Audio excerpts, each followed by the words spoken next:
माननीय सदन में मैंने अपना चर्चा के दौरान अपना वक्तव्य रखा है। और सबसे पहले तो इस बजट के संदर्भ में मुझे ये कहना है कि बजट में कोई भी दिशा नहीं है, कोई भी विजन नहीं है, ना ही कुछ करने की मानसिकता दिखती है और ना ही कोई इस प्रकार की इच्छा शक्ति दिखती है कि हिमाचल प्रदेश को हम आने वाले समय में विकास की राह पर आगे बढ़ा सके। मैं इस बात को कह सकता हूं कि कांग्रेस पार्टी की अब सारी बातों से लोग अच्छी तरह से समझ गए हैं।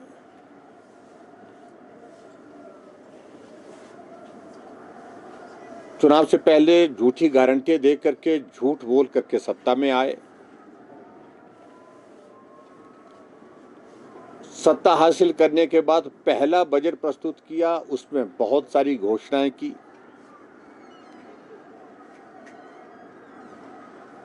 और एक साल बीतने के बाद उन घोषणाओं पर कहीं भी जमीनी स्तर पर काम हुआ नहीं।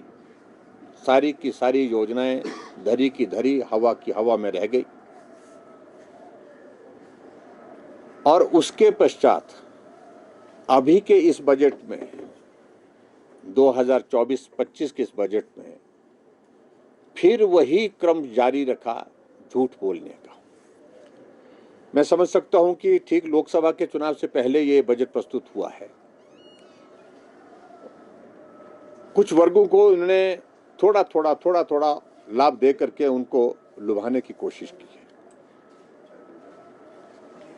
लेकिन हकीकत यह है कि समाज का कोई भी वर्ग जो है वो खुश नहीं है। और इसमें विशेष तौर से मैं ये कहना चाहूंगा, 58,444 करोड़ रुपए का अब की बार जो बजट प्रस्तुत किया है, उसमें फैक्ट्स ये हैं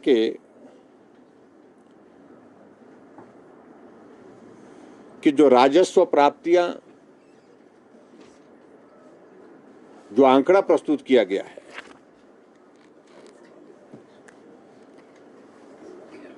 वो कहा उन्हें 42,153 करोड़ रुपए की राजस्व प्राप्ति होने की संभावना है। और राजस्व व्यय जो खर्च होने वाला है उसमें 46,667 करोड़ रुपए अनुमानित है। कुल जो गैप है जो 4,514 करोड़ रुपए का उसमें माना जा रहा है।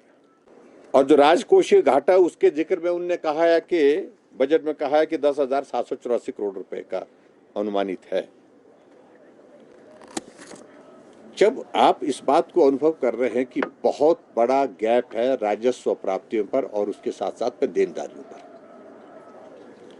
उस गैप को आप कहां से पूरा करेंगे, उसके बारे में कहीं भी कोई भी उल्लेख नहीं है। आखिरकार हिमाचल प्रदेश में जो वित्तीय परिस्थिति है वो इस कदर बन गई है कि कुल लोन जो है हिमाचल प्रदेश में 87,778 करोड़ रुपए का हो गया है। 14 महीने में 14,000 करोड़ रुपए का ऋण हिमाचल प्रदेश के ऊपर कांग्रेस की सरकार बनने के पश्चात हो गया है। आप कल्पना कर सकते हैं कि ऐसे में किस प्रकार से आने वाले समय में विकास के कार्य में हिमाचल प्रदेश आगे बढ़ सकता है। सबसे बड़ा प्रश्न तो यह है कि जो पिछली जो घोषणाएं की हुई है,